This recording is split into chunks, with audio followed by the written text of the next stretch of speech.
Hi and welcome to my permaculture garden in Stourbridge. I'm going to give you a quick tour now, starting with the chickens. They're an integral part of the garden because they produce eggs and great compost.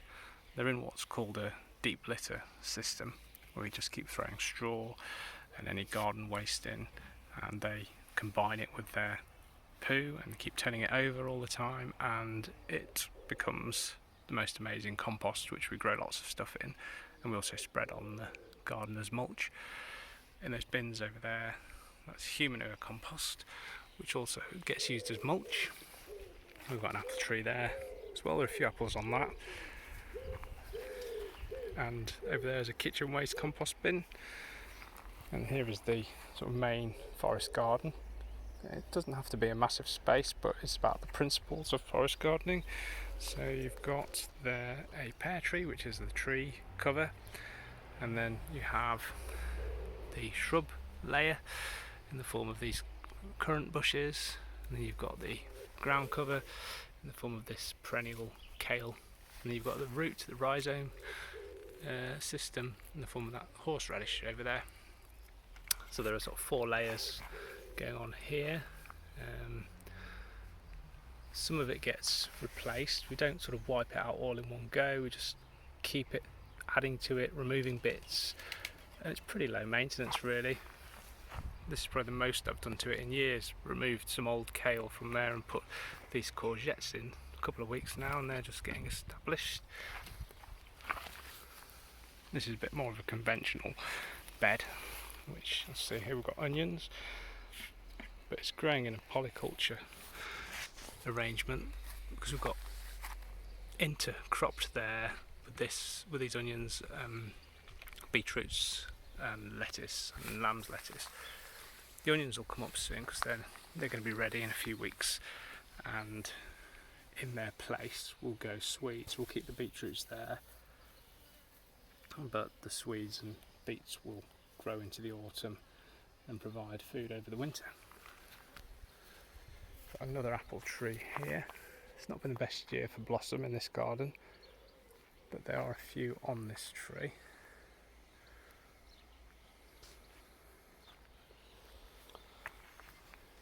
We've got a rhubarb there, some more currants, some perennial kale, sorrel. This is a great plant. It's got lovely lemony, tangy leaves which are great in salads. It's going a bit mad at the moment, and I'll remove some of it when I've got something else to plant in its place, but I've got a policy of not leaving bare soil where I can, and so there's something always growing. Jerusalem artichokes, red currants. Oh, what's that lovely critter there? Interesting. And then over here, got more polyculture, so chard, lettuce, dill, onions, beetroots, and some gooseberries over there, growing up the fence. And then strawberries dotted about all over the place. Oh look, there's a red strawberry there. We've got here some elephant mint, which is nice in tea with some of that fennel. A cobnut tree, which we've had a couple of years now. This produces nuts and also wood, which we use for bean poles when it's big enough. Then we've got a wild corner here, which we've got foxgloves, alkanet, oxeye daisies, some red vein sorrel there, and just look at those bees, honeybees, bumblebees, all sorts.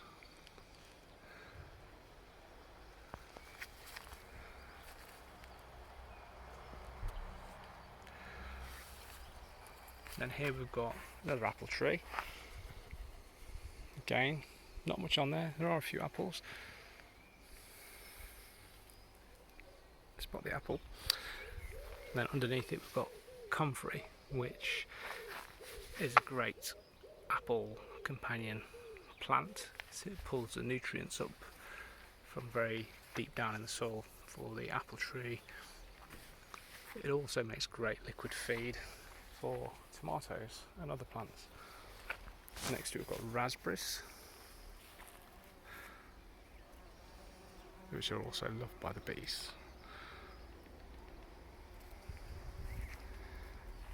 Then over here, some chives, lovage there.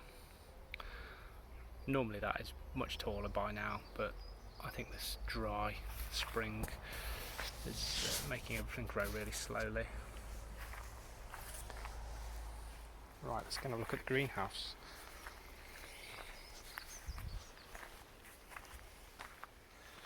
We've got a cherry here, which we put in last autumn. This is a dessert cherry. You can see it's got a few there. I've had to put a net over this to stop pigeons.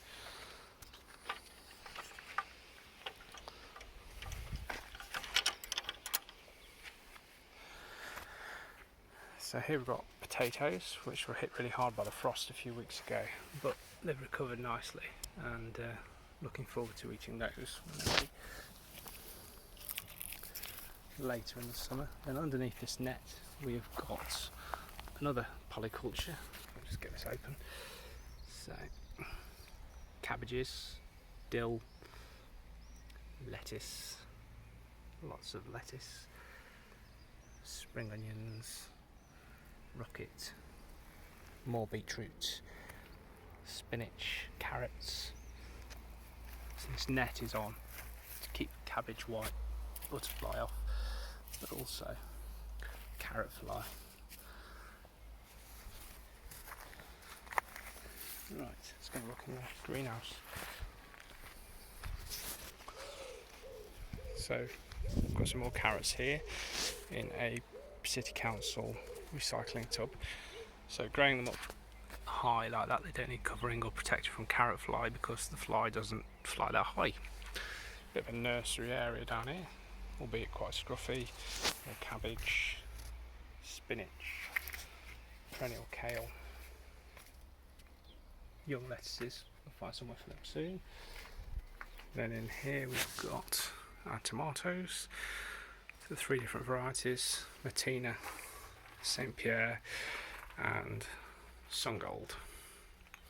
And we've got some outdoor tomatoes here called Outdoor Girl, a cucumber, some basil, coriander, pea shoots, tree spinach, Cavolo Nero, kale. So that's going to go in. Obviously they're not germinated properly yet, but that will go in where the potatoes are when they come out. Over here we've got some Sutherland kale. We like kale in this house. More lettuce, potatoes.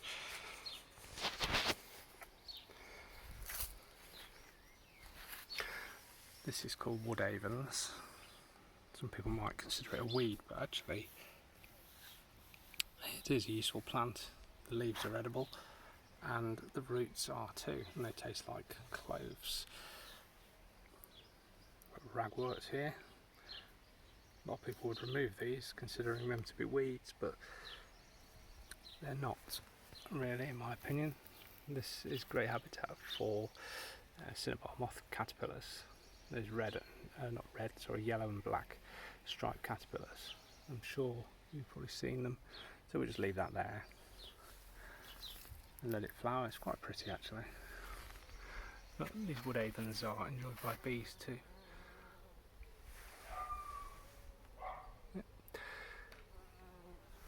And then we've got another bed here, again more polyculture. So we've got not carrots, chard, cabbage, more lettuce, oregano, chives, lovely chives,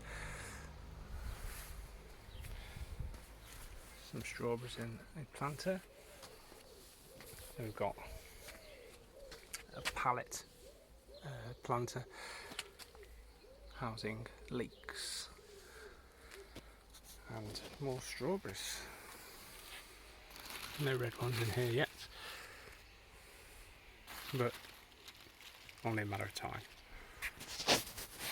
And that is pretty much it.